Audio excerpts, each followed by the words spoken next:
Rema hari ini, Matius 18 ayat 20. Sebab di mana 2 atau 3 orang berkumpul dalam namaku, di situ aku ada di tengah-tengah mereka.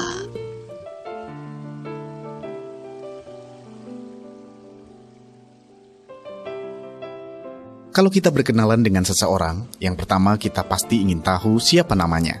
Lantas kita bertanya, di mana tempat tinggal atau alamatnya. Kemudian nomor handphone atau apapun yang memudahkan kita berkomunikasi dengannya. Karena kalau hanya berkenalan sekilas tanpa menjalin komunikasi lagi, biasanya akan mudah terlupakan. Terlebih jika kita berkenalan dengan orang penting, misalnya pejabat, pemimpin perusahaan, atau dosen pembimbing. Kita akan memahami mengapa kita butuh untuk menjalin hubungan dengan orang-orang penting ini. Sebab jika kita memiliki koneksi yang akrab dengan mereka, maka kita akan mendapat banyak kemudahan. Jika koneksi dengan orang-orang penting di dunia saja sangat berguna bagi kita, terlebih lagi kalau kita memiliki koneksi yang dekat dengan Tuhan Yesus. Sebagai orang percaya, kita tentu tahu bahwa Tuhan lebih dari sekedar penting, sehingga kita harus menjalin komunikasi dengannya.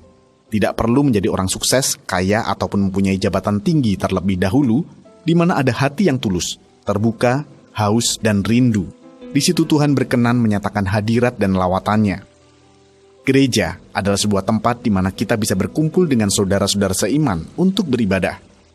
Puji Tuhan, hampir di semua jam ibadah gereja kita bisa merasakan lawatan Roh Kudus.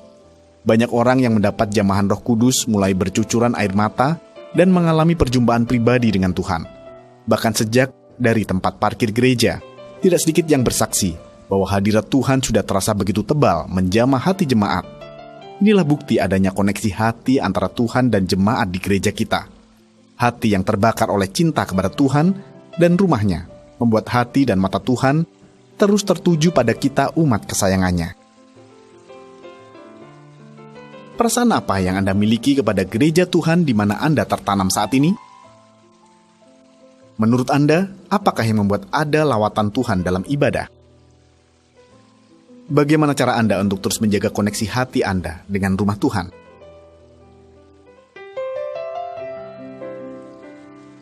Tuhan Yesus, kami mengucap syukur atas gereja tempat kami Kau tanamkan saat ini. Rumah di mana kami bisa bertemu dengan Engkau dan memuji memuliakan segala kebaikan-Mu dalam hidup kami. Kiranya hati kami senantiasa terbakar oleh cinta akan rumah-Mu. Di dalam nama Tuhan Yesus kami berdoa. Amin. Lawatan Tuhan dalam ibadah adalah bukti adanya koneksi hati antara jemaat dan Tuhan.